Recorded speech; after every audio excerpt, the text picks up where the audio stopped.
presentation about how in the surveying profession we need to look at the skills about the whole profession. And on page 2 is the agenda, what I want to talk about. But then if we skip to page 3, it's some research that we did back in 2019.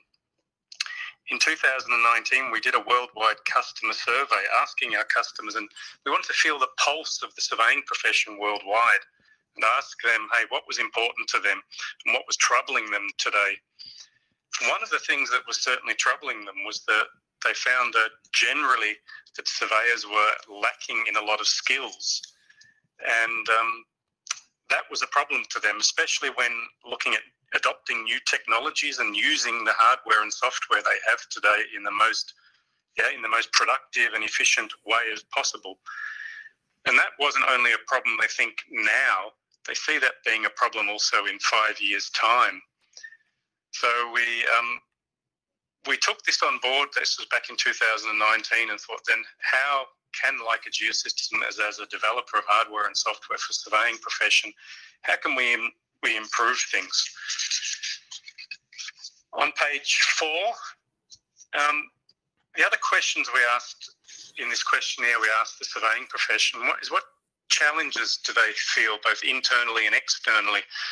And one of the things they told us, with really outstanding majority of 94%, was that they have a shortage of employees that have the right skills. So there's really, I think worldwide, there's certainly a shortage of surveyors. And this was when I was at high school in the mid-80s, ready to start university. We were always told that if you wanted a job for life, it was, hey, do surveying. There was going to be always work for you. And this was back in the mid-80s. And now, many years later, decades later, there's still a problem. There's still plenty of work for surveyors. So I think everyone in the young surveyors profession here have chosen the right profession to really guarantee a job for the future. So this worldwide surveyors community told us that they have a shortage of employees that have the right skills, and they have really an internal challenge in adopting new technologies. And that included both the software and the data flows, and then also adopting to new service offerings. And the external challenges that the surveyors told us was that they have now really a high demand for cost-effective services, so they need to be more efficient in their daily activities.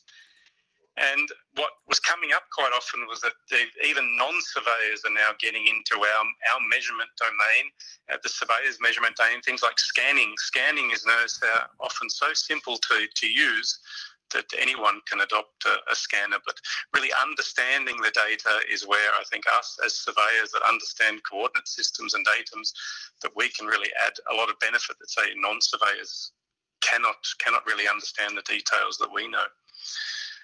Often we were told that the governments are often very slow to adopt and accept new technologies, which was causing problems. And an external problem was, but not high on the list, was also a competition from other surveyors. And I hear this from my friends who are working on as surveyors out in the field. So moving on to page 5,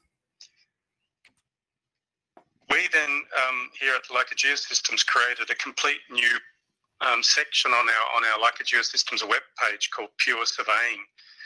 And one section of Pure Surveying is about what we call improve your skills. And the whole idea of improve your skills is that we bring all of our online learning material together in one location, so surveyors can come to this portal, this website, and can then really upskill themselves and learn more about the equipment they have. For our customers that have Leica Geosystems equipment, they can really learn the most and how to adopt that technology and use it to get the most efficiency in the field. So we have the different areas. We have our field software, the Leica Captive. We have Infinity Office software, as well as the general use of total stations and also GNSS. So that's all defined in different sections. Page 6, we have some really special improve your skills section about laser scanning, and at the very entry level of BLK laser scanners, it's just really a BLK 360, for example, is very simple to use, one button press, and that scans the whole environment. But we do have more advanced laser scanners that here our customers can learn online. And then the final section there on this slide 6 is monitoring solutions, where surveyors can really learn how to deploy their total stations, the most accurate total stations and GPS for monitoring. And with what we're seeing now in response to COVID, many governments are starting with some major infrastructure projects, which could include things like tunneling below major metropolitan areas. That's when monitoring needs to be done above those areas to make sure everyone is safe around those while the tunnel boring machines are going on. On slide 7, we have really a special online learning portal that's available in 12 languages. And this is for all customers who have a customer care package in one of our products. They can access this special online learning portal and can get certificates for learning and badges for learning. And we also have them locally with some learning coordinators. So our bigger customers who have many surveyors working for them, they can set up really learning goals for each of their employees to really upskill them so that they get the most out of their technology. So on slide 8 is the next slide, just so you see a bit of an overview of all the courses we have. Is really a broad spectrum of courses covering many of our different instrument types and product families. On slide 9, here you see that I think in the first slide, it shows you what happened then on the first graph, what happened at the beginning of the lockdown at the end of, or the beginning of last year, around March timeframe, where we saw really a significant uptake in our customers accessing our online learning portals. And that was at the very beginning, when there were, in many countries, there were significant lockdowns where even surveyors weren't allowed out into the field to do the work. And last year at this online event to the young surveyors, I showed some statistics of our SmartNet. So that's our GNSS correction services. Our GNSS correction services allow our customers to get this centimetre positioning in the field with GNSS. And in March, beginning of April, we saw a significant reduction in the amount of data that was consumed via SmartNet, which showed there was less GNSS survey activity going on during that time. Our customers then use that time in the office to learn more about the equipment they have, upskill themselves, and then for when times got better, which then happened as we've progressed through 2020, then surveyors got back out in the field, continued to work. And then since then, we've seen an ongoing uptake in having more and more of our customers coming and using our online learning portals, which is certainly a good thing. So to wrap up on slide 10, the industry, as we know it for surveyors, it certainly has a challenge in finding new surveyors. So I can reinforce everyone that profession to be joining in. There's plenty of job opportunities for everyone. And what the young surveyors can do is they'll be the ones who can best master and adopt new technologies and help the surveying profession really move into this world of digitalization, which is happening today, and become far more skillful in using the equipment. And what we've seen during this COVID pandemic is that now a lot of things are happening online, and learning is certainly one thing that can and will happen online, and we encourage everyone to use the portals. And please, if you get an opportunity, visit this online portal, this on our Leica Geosystems webpage, Pure Surveying. There's lots of interesting information, including there, if you get a chance to use that. And appreciate your time today, and despite the technical problems, I hope everyone benefited, and seeing you again online or eventually face to face. So page 11 is a thank you from me to everyone, and all the best. Thank you very much, Craig. But please don't go yet. You still have one interactive session for us, right? Yes, that's the quiz, which I think is probably more interesting for everyone. Yes. Can we have the quiz up, please, so that we can move on to that? I wanted this to be a fun and interactive part of the day, and I hope it is. I hope it gets to be. Yeah. So I've been told that if you go to on the right-hand side, there's on the chat in the Q&A section, there's a quiz tab. On the quiz tab, we'll let you go through each of the questions and give your answers.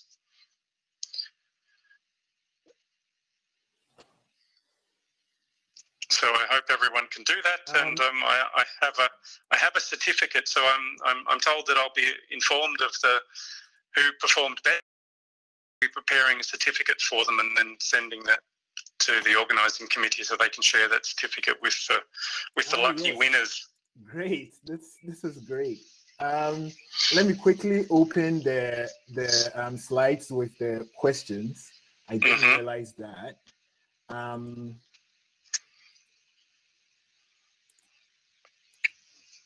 So again, I can't see what you're seeing, so I'll need to go through question by question. Okay, sure.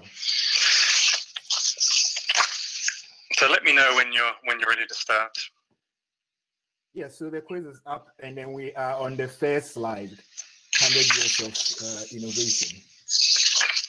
So yes, if you go through to slide 2, it was on April the 26th, 1921. So just over 100 years ago, we started at our location here in Heerbrugg in developing hardware and software for the surveying profession.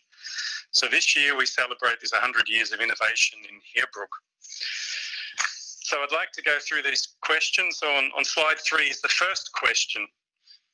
Which one of these gentlemen is Heinrich Wild? Is it A, B, or C? So I give everyone a moment to study and look at those 3 faces and decide which one is Heinrich Wild.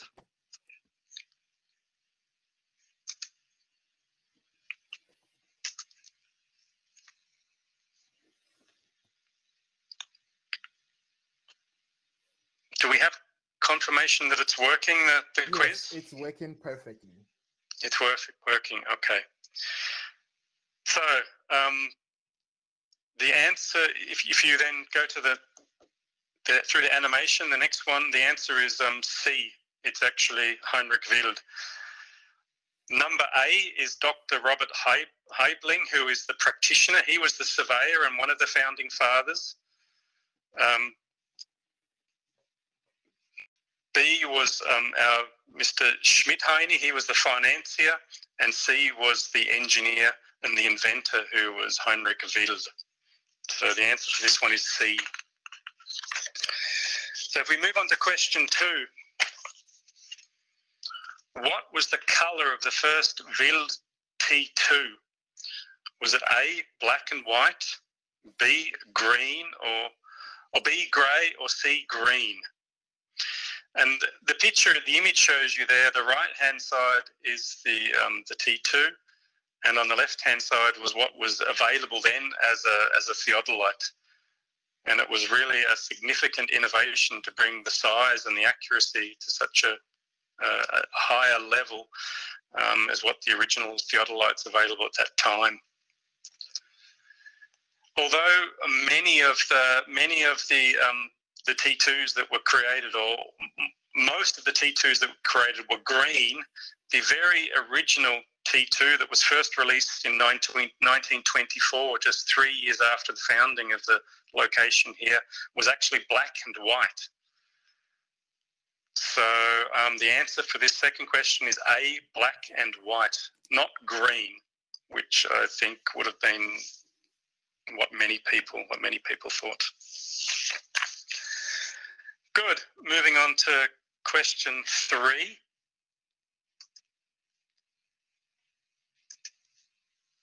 The Wild's first aerial camera was a A2, B2, or C2. And so here it's really you see it, this is a man hanging out of the side of a plane with an aerial camera taking photographs. So we said the first theodolite was a T2, the first aerial camera was, and the correct answer is C, a C2 is the correct answer.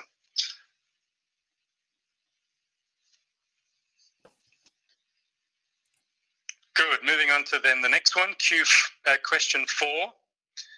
What is the angular accuracy of a T4 astronomical theodolite?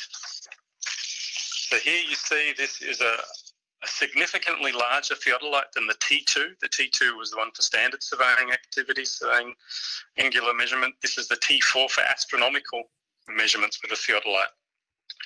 Was it plus or minus 0.2 seconds for answer A, plus or minus 0.3 seconds for B, or plus or minus 0.4 seconds for C? Answer is B, plus or minus 0.3 seconds, which is actually still legendary today.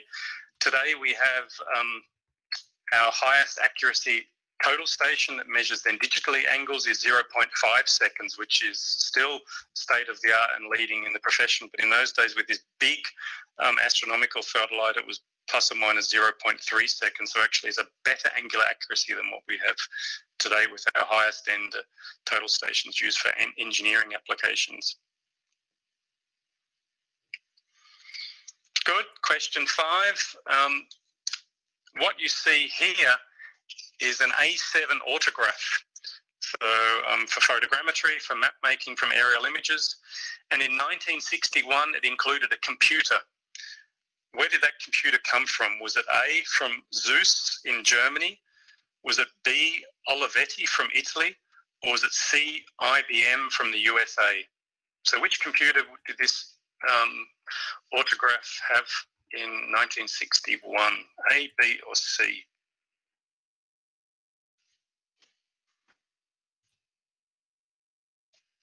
The correct answer is C, from IBM USA. Good. This is a tricky one. Question 6. What was the BC4 used for? So here you see in this dome is an instrument looking out of the dome, and there's a Canadian military police guarding it. Was this instrument, the BC4, used by A, establishing the GPS system, B, for defence observations, or C, for bear spotting? The BC4, A, B, or C?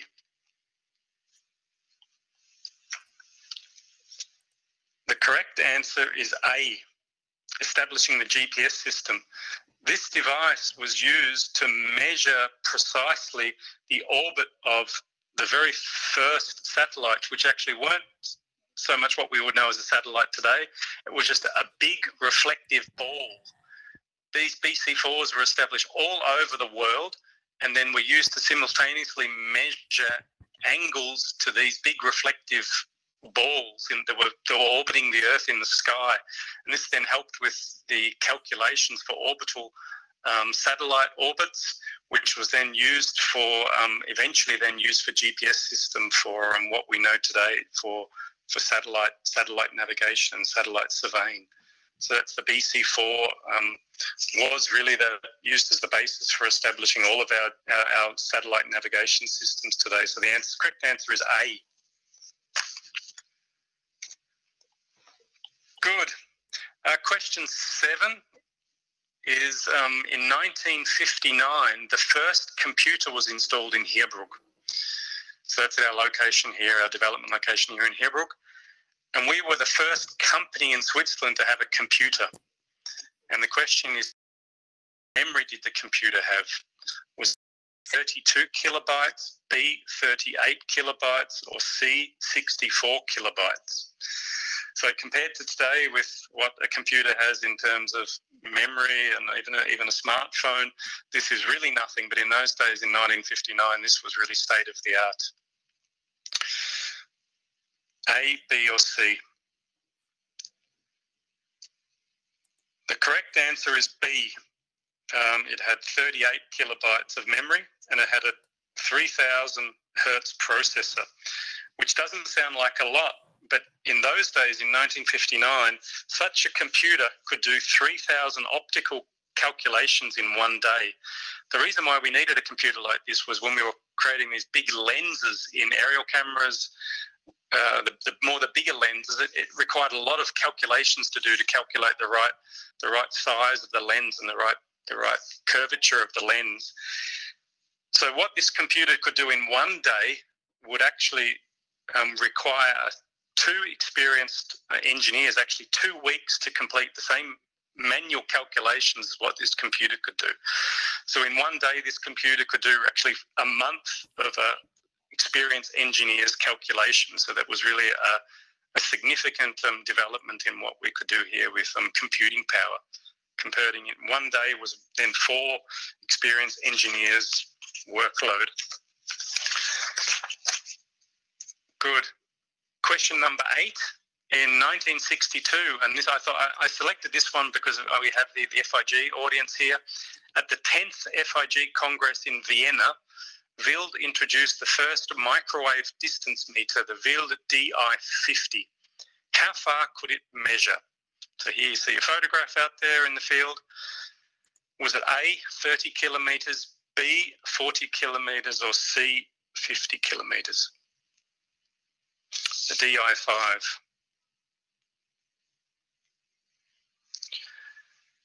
It's a bit of a trick question, this one. I think here being the DI50, many may have chosen C, 50 kilometres, but the correct answer is B, 40 kilometres. So that was in 1962 at the 10th FIG Congress in Vienna. Good. Question 9, the Wild TC1, as shown here on the screen. A gentleman wearing a nice leather jacket. Recorded distances and angles on was it a cassette? A for cassette, B, internal memory, or C, USB stick? I think everyone can disregard C being USB stick. This was came along after this one. The correct answer is A cassette.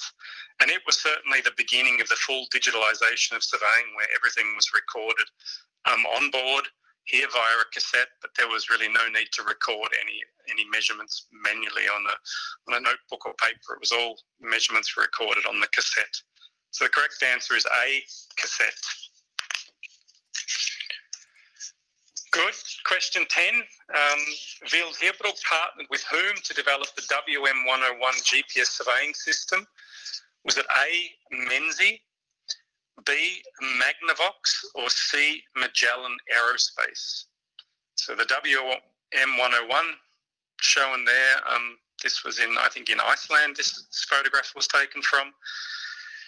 This, of course, was in the days that you needed to measure for many hours or even longer, and sometimes you have to measure to collect the GPS signals so they could be processed before you could get this centimetre level positioning. But the WM101, so the W was for Wild and the M was for B, Magnavox. And that was in 1984 was then the release of this WM101 surveying GPS system. So the correct answer was Magnavox. They were in Torrance, California, was the company we partnered with to create this product. Answer B, Magnavox. Good. Maybe you've heard of this thing, the handheld distance meter. So using the technology we used in our total stations, we created really an industry first, in the world's first handheld distance meter. Originally, the disto was the size of something like a brick, but now it's the size of really something very small you can hold in your hand and measure distances remotely. So the question is, what year was it launched? A, 1991, B, 1992, or C, 1993?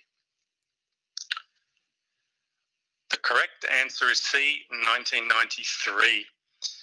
And so in those days, in 1993, it weighed about 900 grams and had an accuracy of plus or minus 3 millimeters and a range of 30 meters. But now at the disto, the lowest end and smallest disto weighs about 100 grams, can measure to even more accurate, plus or minus 1.5 millimeters, and can measure up to a range of 100 meters, so even further than the original 30 meters. And it was really a very brave business decision, because this was really new territory, new ground, and created a complete new product category that exists still today, and it really democratized electronic distance measurement. So anyone from a carpenter or a plumber could use such an EDM technology to digitize his measurements and not have to measure with a traditional tape measure. Correct answer C, 1993. So question 12, we come back to the T2. So here you see the green version, which is really the most recognizable version of the T2. And maybe what most people don't realize, that we continued manufacturing the T2 up until 1996. So that was a very long time, from over 75 years, from 1924 to 1996. So the question is, how many were built over those 75 years? Was it A, 80,000, B, 100,000, or C, 120,000? So 75 years is a long time, and we had really a lot of customers. The correct answer is B. It's around about 100,000 were manufactured in the 75 years. So really a lot of T2s are still used today. I still hear of and see, not really see anymore, but I still hear of people still using it. When I was certainly at university in the late 80s, I was using a T2 still at those times. But there was 100,000 of them manufactured worldwide. Good, we're getting now to the end. Question 13. In what year did Leica Geosystems float on the stock market, and in the same year purchase Cyra Technologies from the USA? And there you see the Cyrax, one of the first really laser scanners. And in the background you see a digital point cloud of the stock exchange here in Zurich. So in what year did Leica Geosystems float on the Swiss stock market, and did we purchase Cyra Technologies? A, 2000, B, 2001, or C, 2002? The correct answer is A, 2000. That was when we joined the Swiss stock market and purchased Cyra Technologies, which is began the big wave of laser scanning technology that we've had over the last 21 years. So the second last question is question 14. In 2005, Leica Geosystems joined Hexagon AB. Where is Hexagon based? And so here you see a picture of our Heerbrugg location. That's where I'm sitting today, in that building you see there. Is Hexagon a Swiss company? Is it a Chinese company from Shanghai, or is it a Swedish company? So A, B, or C, Switzerland, Shanghai, or Sweden? Hexagon AB, maybe that's a hint for some Europeans. That already suggests that it's actually a Swedish company. So the correct answer is C, Sweden. In 2005, Leica Geosystems joined Hexagon, which is really a significantly large company we're now part of, and they're a Swedish company. So now moving to question 15, which is our very last question. Here you see this, the BLK family, and this is really democratizing our measurements. And so these products you see here are really not designed for surveyors, designed for a much wider portfolio of users. Which was the first BLK product? Was it the BLK to go, which is on the left, the BLK 360, which is on the middle, or the BLK 3D, which is on the upper right? Which was the first BLK family, or product in the BLK family? The correct answer is B, the BLK 360, which was announced in 2016. So then we've come to the end of this quiz. I hope you found it quite interesting. We had covered a lot of ground over the 100 years of innovation that's been really based out of here in Heerbrugg. I hope you learned something, and I hope you found the quiz, the interactive quiz, a bit of fun. So from my side, thanks everyone for joining. Thanks to the organisation committee, and hope to see you all again sometime.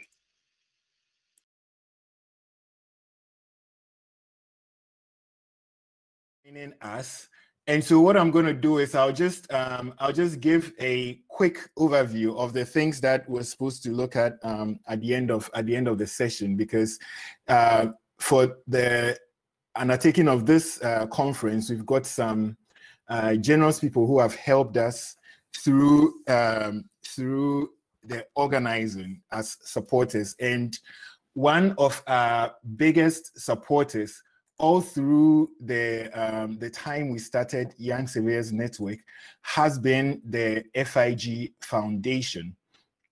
And in fact, it's been 15 years since the establishment of the Young Surveyors Network, and the FIG Foundation has always been on by our side, helping us to organize the events, sponsoring young surveyors for educational and training events. And so the FIG Foundation was actually established in 2001, and it is an independent body under the International Federation of Surveyors, and it was established for one of the main purposes is the raising of funds to finance surveying education and development projects, as well as supporting young surveyors in order to build a sustainable future. So the FIG Foundation has currently, since 2006, sponsored about over young surveyors with over 208 grants, which total to the amount of over 303,000 euros over the past few years. So we are very, very grateful for their support and help. And these are the many meetings and events and programs and the like that the FIG Foundation has supported between 2011 and 2019. And this meeting, as we are having, the foundation has not let us down and sponsored 75 young surveyors from all over the globe to join us for this event. And so we are very, very much happy with our partnership with the FIG Foundation, and we are very grateful for that. And here we have a very interesting drawing or cartoon for having John Hohol, who is the president of the FIG Foundation, right here at the center of it, telling us about how the foundation supports young surveyors. So we are very grateful for that. So let's move on to some interactive questions given by Leica Geosystems, and we will have that up in a few minutes.